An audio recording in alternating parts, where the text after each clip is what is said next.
하겠습니다.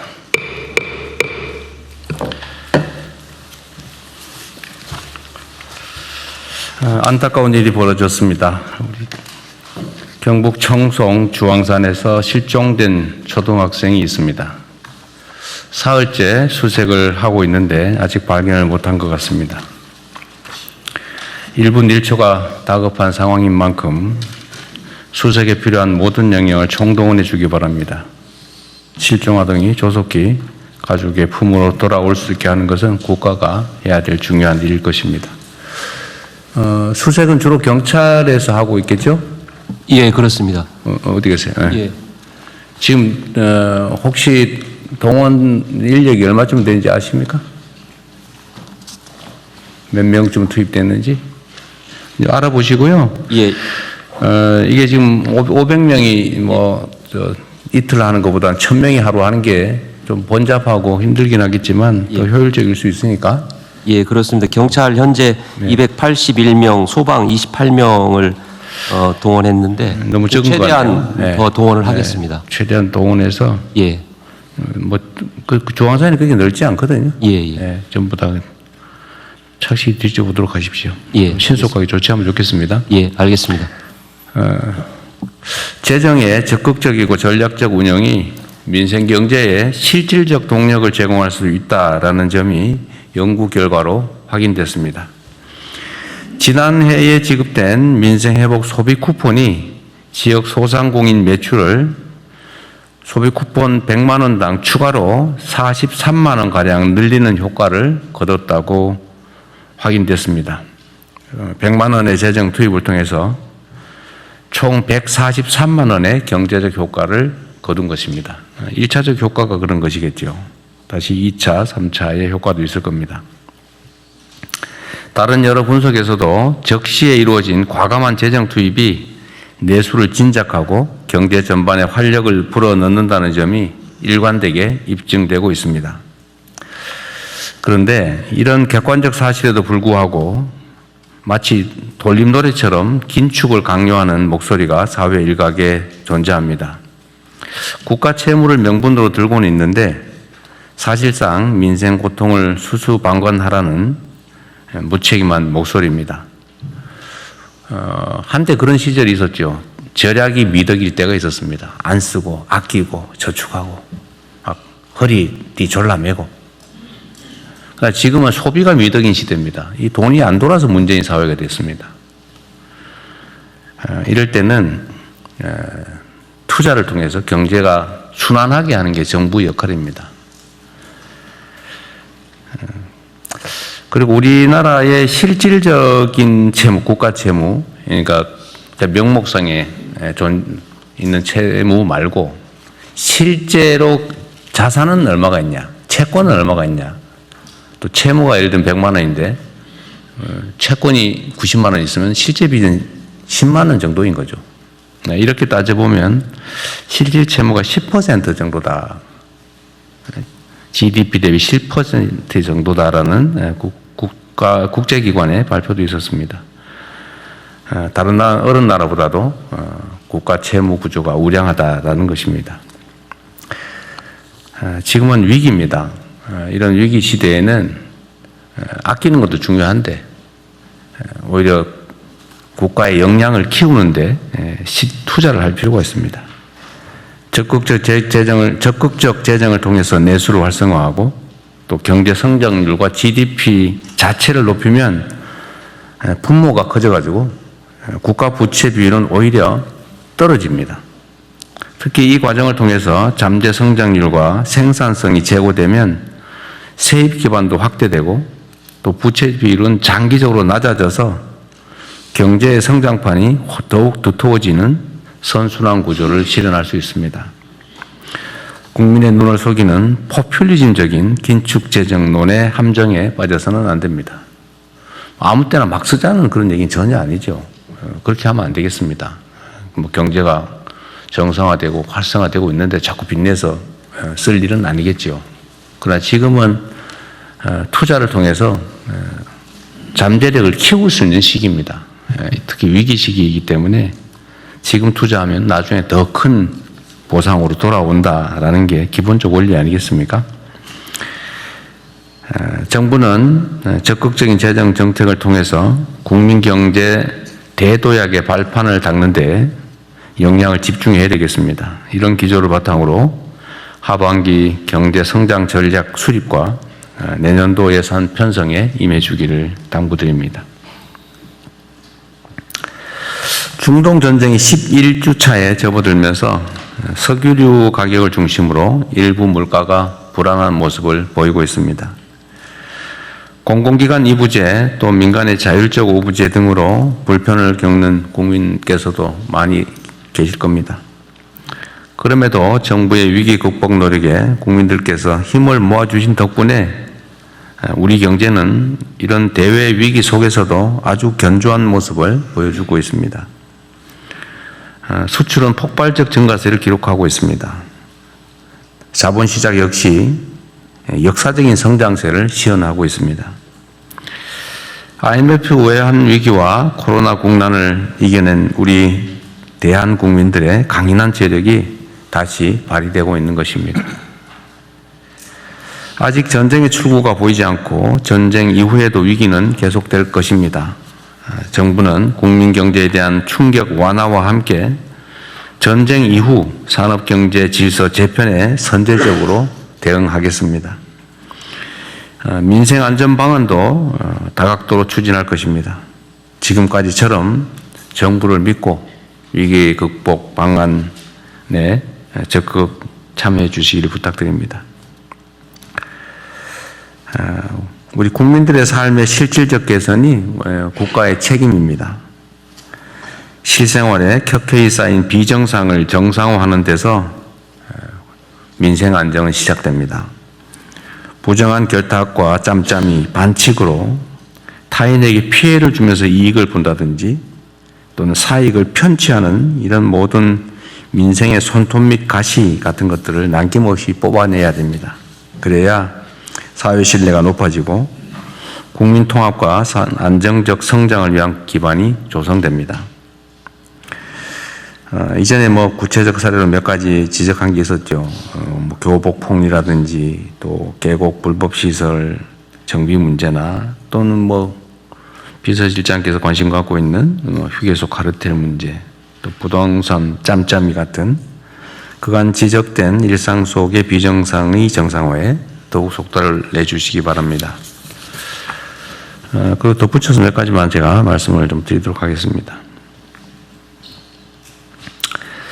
이 금융 분야, 이제 실물 분야의 여러 문제들도 우리가 시정해 가고 있는데, 이 금융 분야의 문제점들을 우리가 계속 발굴하고 시정하고 있는데, 여전히 개선되지 못한 게 있는 것 같아요. 오늘 제가 어디 언론 보도해 보니까 민간 배드뱅크 상록수라고 한 게 있나 봅니다. 근데 거기서는 카드 사태 때 발생된 부실채권 정비를 한다고 그때 당시에 이제 연체 채무자들, 연체된 가입자들 채권을 이렇게 모아가지고 관리하는 곳이 있나 본데 그게 아직도 그걸 아주 열심히 추심을 하고 있나 봅니다. 카드 사태 때 카드 회사 금융기관들이 다 정부 세금으로 도움받지 않았나요?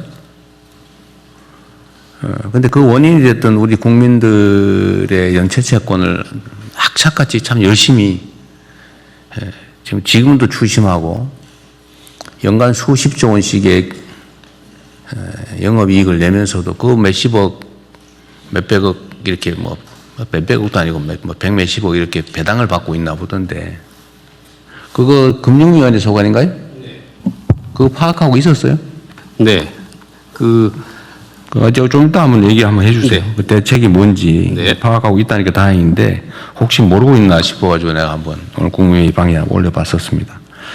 어쨌든 대안을 한번 들어보기로 하고요. 그리고 또 덧붙여서 이게 이런 기사도 있던데 50만 원 대출해주고 9일 만에 80만 원 상품권으로 받더라. 이거 명백하게 이자 제한법 위반이죠. 우리 법무장관이 맞죠? 이게 돈으로 안 갚고 물건으로 또는 대체 상품으로 갚는다고 대부업법 적용이 안 되는 게 아니죠. 네, 그렇습니다. 네. 이거 무효인데다가 처벌될 사안이죠, 이거. 네. 원금 안 갚아도 되죠.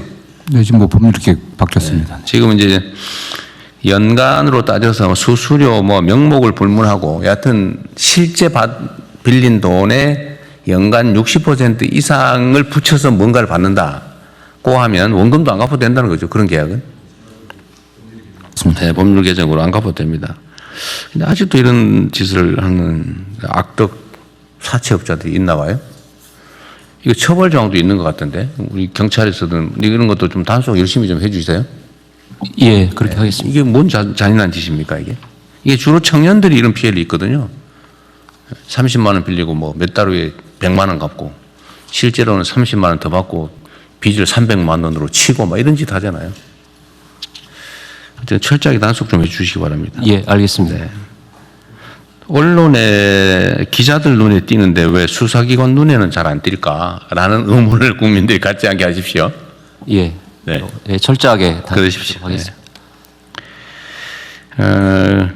그리고 저기 행안부 계곡 정비 열심히 하고 계시죠? 네. 네, 오늘 저 보고서에 보니까 4월 30일 기준으로 발각된 불법 시설 뭐 부당 용도 변경 사례가 72,650건이었다. 네, 72,640인가 그렇습니다. 그것도 아직 다 끝나질 않았어요. 아직 안 끝났고. 예, 더 마저 지금은 70만 건 정도의 그 항공 자료가 네. 아직 남아 있는데요. 이대로 뒤지면 한 10만 건은 넘어가겠죠. 그 정도까지는 안 되고요. 한 10%에서 15% 정도가 불법 시설로 확인이 되고 있습니다. 그래서 다 하고 나면 아마 8만 5천 건. 얼마나 건. 딱 100배네요. 처음 초기 첫날 보고했던 거에. 예. 실상이 이러니까 잘 챙기도록 하십시오. 이게 정말 정부 수립일에 계속 방치되어 왔던 거잖아요. 그렇습니다. 말이 안 되는 일인데 이게 당연한 것처럼 과거에 했던 일이니까 뭐 지금 갑자기 왜 이러냐 이렇게 항의도 할 텐데 오래 계속됐다는 이유로 잘못이 아닌 게 되는 건 아니죠. 네, 그렇습니다. 이런 걸 적폐라고 그러죠. 예, 적폐. 쌓여 있는 오래 쌓인 폐습. 예, 적폐. 국공유지를 사유화하고 있는. 네. 그렇죠. 국민 모두의 것을 독점해가지고 국민에게 피해를 입히고 부당한 이익을 취하고 있죠. 바가지 씌우고. 네. 어쨌든 이번 기회에 깔끔하게 정리를 하기로 하고요. 다만 이 과정에서 지원할 건 좀 지원도 좀 하고. 네, 예산. 협조할 때는 예, 제가 전에 그 정리할 때 이렇게 선택 여지를 줬거든요. 그러니까 스스로 하는 경우 안에서 정부가 나설 경우 이럴 경우에는 스스로 하면은 뭐 철거도 도와주고 또 나중에 복구도 도와주고 네. 또 재기할 수 있는 금융 지원도 해주고 예를 들면 주변에 편의시설을 갖춰주거나 공공시설을 갖춰주고 주차장이나 뭐 아니면 탐방로 또 계단 뭐 이런 화장실 이런 공공시설도 갖춰주고 네. 다 지원해주고 형사처벌도 안 하고 이렇게 하는데 만약에 버틴다고 하면 강제 철거를 당연히 하고 철거 비용도 물리고 네. 형사처벌도 하고 지원도 없고 뭐 금융과 같은 시설 협조도 없다. 둘 중에 좀 선택해서 하게 하면 되게 다 스스로 하더라고요. 네. 어쨌든 그걸 일일이 다 정부 공권력을 동원해 가지고 막 철거하고 할 수 없으니까 스스로 할 수 있게 하고요. 제가 언제 얘기 한번 했는 것 같은데 어느 지역에는 보니까 그 사실 공공이 해야 될 공공시설에 준하는 거를 민간인들이 돈을 내 가지고 만든 게 있더라고요. 예, 그런 게 있어요. 어디 경북 어디에 그런 게 있던데 보니까. 네네. 근데 그게 어민들이 무슨 어업 활동을 하기 위해서 필요한 기반 시설인데 예, 예. 그걸 개인이 돈을 내게 해서 했으면은 그걸 공공이 돈을 내고 좀 뭔가 합법화해주고 할 생각을 해야지. 대통령이 시켰다 그러면서 그걸 철거하겠다고 해가 난리가 난 모양이에요. 예. 그 잘못된 접근한 것을 그렇게 하면 안 되죠. 네네. 공공이 책임을 져야지, 책임을. 공공이 시설을 해줘야 됩니다. 그럼 권한을 가지고 있으면 책임을 져야지. 그 원래 공공이 돈 들여서 해야 될 일을 민간에게 대신 시켜놓고 이제는 대통령이 시켜서 불법이니까 무조건 철거해라. 그게 무책임의 극치죠. 네. 그런 일이 벌어지지 않게. 네. 알겠습니다. 완전 사익을 위해서 악용하는 거라면 국외 철거하는 게 맞지만 이렇게 모두를 위한 공공시설, 국가가 해야 될 일을 민간인들이 대신한 거를 부셔버리겠다. 이게 뭔 짓입니까? 행패지 이게. 다만 이 개인들이 설치하다 보니까 홍수에 취약한 시설 뭐 그런 건 보완을 해야 되겠죠. 예, 보완해서 하도록. 근데 제가 지적하는 거는 정부가 권한을 행사하면 권한에 상응하는 책임을 져야 된다는 거예요. 근데 이거를 불법이니까 무조건 철거. 그 대통령이 시켰으니까 너네 부셔버리겠다. 이래가지고 지금 내가 보기엔 약간 저항하는 거 아닌가 하는 생각도 좀 들던데. 하여튼 그런 합리적인 기준을 잘 만들어서 처리하도록 하시고요. 네. 그리고 어떤 일종의 그 예외를 만들어야 되는데 형식적으로는 법률에 위반되는 거잖아요. 그러니까 그런 경우는 어떻게 조치할 것인지를 일선에 맡겨놓으면 판단을 할 수가 없어요. 자기 책임 문제가 불분명하기 때문에. 그래서 이런 거는 정부 차원에서 무슨 위원회 같은 거 하나 만들든지 해서 판단을 해 주세요. 이거는 그냥 놔두세요. 이거는 이렇게 합법화를 해 주세요. 원래 있는 불법시설을 합법으로 전환하는 건 원칙적으로 안 되거든요. 네. 그러나 이런 걸 필요한 경우는 뭐 일부 지원 보조를 하고 소유권을 포기시키고 정부가 취득한 다음에 거기다 일부 보완시설을 하고 하면 돼요. 포기각서 받고. 네. 네. 어쨌든 그런 방식으로 가능한 방안을 좀 찾아보십시오. 예, 알겠습니다. 여름에 그 행락철 오기 전에 좀 우리 국민들께서 여름을 보내기에 불편하지 않도록 중요도에 따라서 급한 데부터 먼저 하도록 하십시오. 네, 알겠습니다. 네, 이상입니다. 아, 그리고 저 금융위원회는 한번 아까 그 얘기 한번 해보세요. 네. 그 어떻게 예. 됩니까? 이제 우리 정부 들어서서 말씀하신 대로 이렇게 금융기관이 오랫동안 보유하고 있는 장기 연체 채권 이거 한 번에 정리하기 위해서 저희들이 세도약 기금 지금 만들어서 네. 예, 재기 지원하고 계속해서 매입하고 있거든요. 그래서 이제 금융기관 간의 자발적인 협약을 통해서 저희들이 하고 있고요. 지금 2,753개 중에 2,736개, 99.4%가 협약에 가입해서 지금 채권 매입하고 그다음에 추심 중단시키고 소각하고 이렇게 하고 있습니다.